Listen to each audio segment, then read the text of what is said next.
Pourquoi Saint Fabien et Saint Sébastien sont-ils associés? Probablement une histoire de situation de deux tombeaux proches dans la même catacombe. Mais en réalité, ils n'ont pas grand-chose à voir l'un avec l'autre, puisque Saint Fabien a été pape dans une période plutôt prospère de l'Église, vers les années 250, un peu avant les années 250. C'est le premier moment de l'apparition publique de l'Église au cœur de l'Empire romain. Mais évidemment, est arrivé là-dessus un empereur un peu déjanté qui s'appelait Dèce et qui a trouvé qu'il fallait remettre de l'ordre dans la religion. Il faut toujours se méfier des politiques qui veulent mettre de l'ordre dans la religion. Eh bien, Dèce a décidé qu'il fallait évidemment décapiter, en commençant par les plus importants, et donc le pape Fabien y est passé. En réalité, Fabien était plutôt un bon gestionnaire de l'Église, puisque tout allait bien, donc il suffisait de gérer.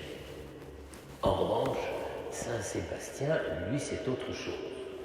Et Saint Sébastien, et c'est 50 ans plus tard, c'est la persécution de Dioclétien. Et là, Dioclétien, il a une profonde intelligence de la persécution.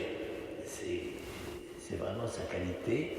C'est-à-dire qu'il s'est rendu compte à ce moment-là, vers les années 300, 304, que la tradition païenne de la religion romaine était en train d'être ébranlée, que les Romains n'y croyaient pas toujours, mais c'était véritablement devenu la religion civile dans toute sa caricature. Et comme il fallait souder l'opinion politique, n'est-ce pas? Eh bien, il fallait également associer à ce culte un tout petit peu,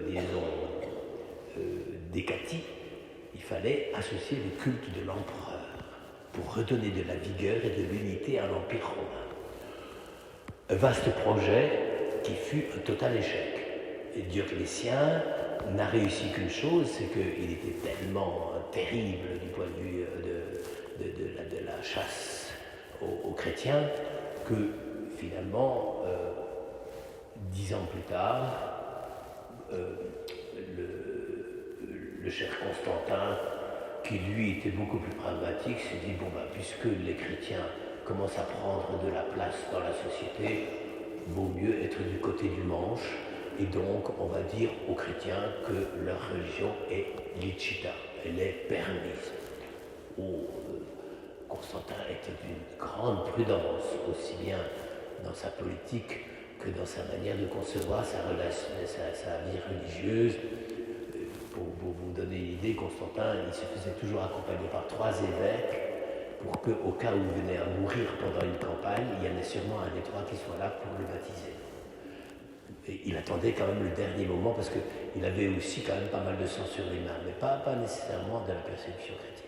Bon, toujours est-il que Saint Sébastien, lui, il est en pleine persécution de Dioclétien. Et qu'est-ce qui se passe? Donc c'est un soldat. Et évidemment,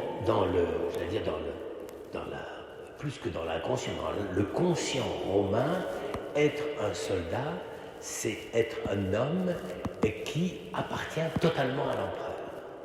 La preuve, c'est que quand il est entré dans la Légion, le soldat fait un serment, qui s'appelait d'ailleurs Sacramentum, et qui engageait totalement la personne de telle sorte que les chrétiens latins, qui n'avaient pas l'usage spontané du vocabulaire grec, ont traduit mystère par Sacramentum. C'est vous dire quand même que c'était l'appartenance du soldat à son empereur, à son chef, était absolument si radicale que c'était un serment tellement fondamental que les chrétiens eux-mêmes considéraient que quand ils célébraient l'Eucharistie, ils étaient liés par le sacramentum, par le serment d'appartenance au Christ. Et ça a eu beaucoup d'importance, parce qu'après, on a fait des sacrements, j'allais dire purement une chose rituelle, mais il ne faut pas oublier qu'au départ, le sacramentum, c'est le fait que celui qui l'a prononcé, serment devant l'empereur, appartient totalement à l'empereur. Donc évidemment, c'était absolument décisif de ce point de vue-là. Mais il y avait quelque chose de plus, c'est que quand il commença à y avoir des persécutions, évidemment, Dioclétien s'est dit, la première chose qu'il faut faire, c'est passer au crime de l'armée. C'est-à-dire, puisqu'ils ont fait un sacramentum vis-à-vis de moi, ils doivent en plus faire des sacrifices vis-à-vis de moi. Et là, et je pense que c'est ça l'origine de la vraie popularité de Saint-Sébastien, c'est que Saint-Sébastien a expliqué au tribunal, alors qu'il était aux premières loges, alors il était doublement traître, traître au plan civil et traître au plan militaire, il a expliqué devant les tribunaux qui le jugeaient que lui n'avait rien à se reprocher, car le fait d'appartenir au Christ ne retirait rien à son appartenance à l'armée romaine et à la vie civile romaine, mais au contraire lui permettait d'être un meilleur citoyen.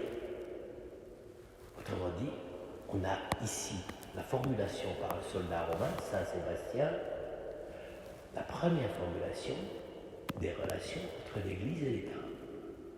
L'appartenance à la communauté chrétienne telle que s'en réclamait Saint Sébastien ne diminuait absolument en rien son appartenance à l'armée et au système civil de la vie romaine.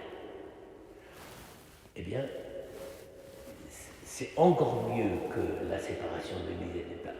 C'est le fait de voir que les deux niveaux sont effectivement, ne sont pas exactement les mêmes, mais que le niveau d'appartenance religieuse tel que Saint Sébastien l'a manifesté par sa foi chrétienne et par sa vie de prière, il disait non seulement je suis un aussi bon citoyen que les autres, mais en plus je prie pour l'Empire romain. Inutile de vous dire que ce genre de choses qui a été consigné dans des actes de martyrs ont été quand même des marqueurs extrêmement importants dans l'évolution de l'Église romaine. À partir de ce moment-là, et je crois que c'est comme ça que Saint Sébastien a été si profondément fêté, eh bien, Saint Sébastien était celui qui montrait, tout en étant militaire, appartenant totalement non seulement à la société, mais pour la défendre et pour la promouvoir par le métier des armes, parce qu'à cette époque-là, c'était quand même assez musclé. Hein.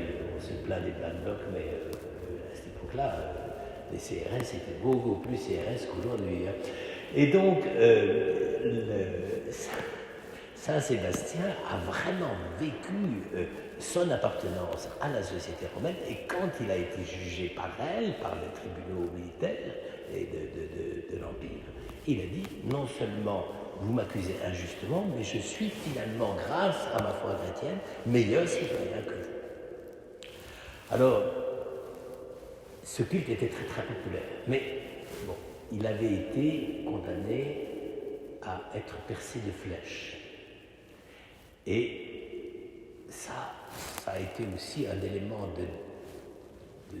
d'extension populaire du culte, parce que les flèches, ça faisait allusion à quelque chose de la mythologie païenne. C'était les flèches par lesquelles Apollon protégeait de la peste. Ne me demandez pas comment, je n'en sais rien. Mais toujours est-il que c'est comme ça que la vénération de Saint Sébastien a commencé, si je peux dire, à dégénérer dans la vénération de ce très joli jeune homme que vous pouvez voir dans la chapelle d'accueil du reposoir.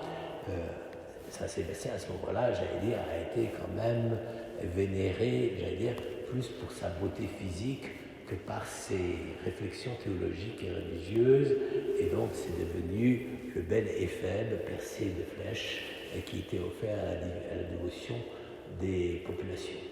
Ça, j'allais dire, c'est pas tout à fait à la hauteur, mais ça n'empêche que Saint-Sébastien était vraiment un très très grand témoin d'une avancée dans la compréhension de la relation entre l'Église et l'État, finalement peut-être plus fine que celle que saint Ambroise a défendue 70 ans plus tard, lorsqu'il a pratiquement réglé le problème en disant le pouvoir spirituel est au-dessus du pouvoir temporel et il n'y a plus que pour les empereurs, il n'y a plus qu'à obéir. Ça n'a pas été le meilleur état de progression de la compréhension de la relation entre l'État et l'Église, mais rendons grâce à Dieu que Saint Sébastien, par le martyre, par sa mort, ait témoigné d'une façon plus fine, plus convaincue, plus responsable et plus lucide du mystère de la relation entre l'appartenance à la société humaine et politique et l'appartenance à l'Église.